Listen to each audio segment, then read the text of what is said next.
বন্ধুরা প্রথমে তোমরা এই ভিডিওটা দেখো, তারপর লেজেন্ডের করা লেজেন্ডারি কমেন্ট গুলো পড়বো। চলো হালকা করে জলজিরাতে ছেড়ে দেবো। কলা গাছের ভেতরে জমে থাকা পানি দিয়ে ডাল রান্না করে খাবো।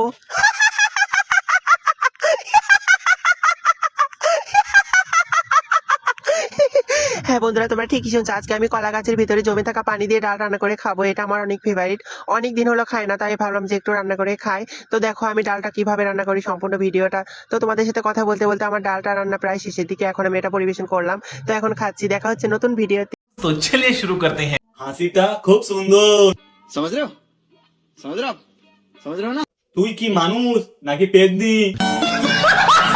তুই দাদা না দিদি? I am confuse. তোর হাসিটা ভালো লক্ষণ নয়রা, রাক্ষস রাক্ষস মনে হচ্ছে। শাকচুন্নির হাসি। সব ভিডিওতে এমন হাসির কারণটা জানতে পারি ভাই? কি করছো বন্ধুরা? ফলো বাটন ভেঙে দাও মেরে। ফলো করে নাও।